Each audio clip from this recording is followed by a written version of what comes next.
Hey guys, this is James with 3dCadWurx. Today we're going to go over the installation procedure for the Gen 2 Mitsubishi Montero tire pressure monitoring system. This installation is pretty easy. It takes roughly 30 minutes for anyone who's ever done any car stereo work before.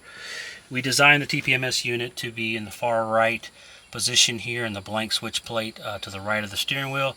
Seems to give the best visibility to the driver. We chose to run our wires underneath this lower panel and over to the fuse box, though you could decide to run these wires to any switch, 12-volt switch power supply. We're going to show you how to connect the top portion first, and then I'll tell you how to take the bottom panel off. So to attach this to the harness, just make sure it's oriented correctly. Plug it in. And then there is a groove right here on the top of the TPMS. It goes underneath the lip of the dash, and then you just press down on the bottom section, and that's snapped in. Now, to remove this lower portion is relatively easy. We're not actually going to remove it today, but we're going to show you how you would remove it.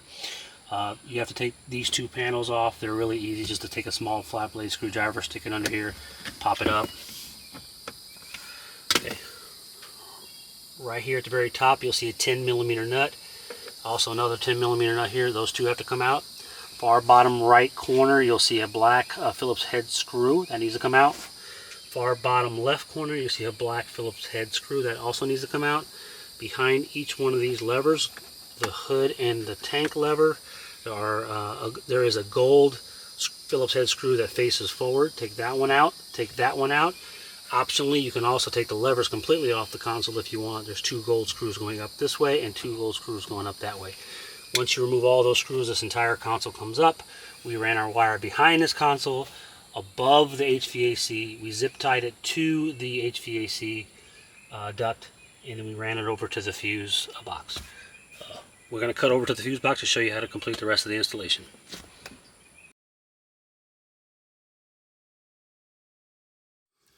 Hey guys, okay, we're down here at the fuse box location. I decided to run my power to the fuse box. You can run it to any location you want that provides 12-volt switched power and ground. The TPMS module does not pull very much current at all, so almost any circuit that provides a 12-volt switch power will work. I showed you guys how to remove the lower console underneath your steering wheel. I ran my wires behind that lower console, but above the actual ducting right here, and I zip tied it to a location here to keep it from hanging. And as you can see, the red wire down here, I got all the way down to the fuse box. We're going to provide you two methods of connection. We're going to provide you what's called a blade fuse tap, and we're also going to provide you T-taps that allow you to connect any wires you want. The blade fuse tap might be a little different for some people. Some people might not have used it before. I will show you what that looks like, and I'll try to keep it in focus best I can here. Let's see. So this is the blade fuse tap. I already have it on the fuse. You can see it just wraps around the fuse and onto the terminal, whichever side of the terminal you deem appropriate. Now I will show you how I determine which side of the fuse to put it on for ours. Hopefully this is clear and how it connects for you guys. Now this top spade connector down here, you're not going to really want it sticking straight up. The reason for that is that the cover for the fuse box is pretty shallow and it's going to hit that. So what I like to do is take this tab and bend it so it's at a 90-degree angle, and that allows clearance for the fuse box cover to fit. So I'm going to show you where I installed this on my fuse box. So I decided to install it on my cigarette lighter circuit, and what you'll notice, again, every fuse has a left and a right side. One side always has power, the other side goes through the fuse and is actually protected by the fuse. In my case, the top is protected by the fuse, and the bottom is the power coming into the fuse. So you're going to want to take your blade fuse tap and attach it to the section that's already going through the fuse. So again, in my case, and most likely your case, it will be the top connector of this fuse and not the bottom.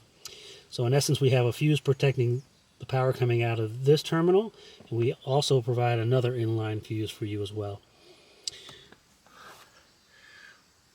Again, we will provide you the blade fuse tap and also T-taps that you can use to wrap around any wire and make a connection there as well.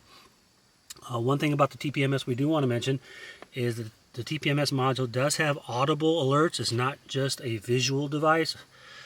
So it will beep and alert you if your tire pressure is too high or if your tire pressure is too low. It will also alert you if your tire temperature is too high or if your battery voltage drops below 9 volts. Those parameters are configurable. For the off-road guys, you might be concerned about low pressure because a lot of people like to lower their tire pressure when they go off-road. So you'll be excited to know that you can set the low tire pressure alert threshold all the way down to 1 psi if you want. I don't think you want to go that low, but you can do it. Anywhere from 1 to 44 psi is configurable parameters, both for low and high alerting thresholds. So again, this is how we did it. This is how we connected it, and this allows you to put the cover back on. If you guys have any questions, feel free to reach out to us. We're always here to help. Thank you, and have a good day.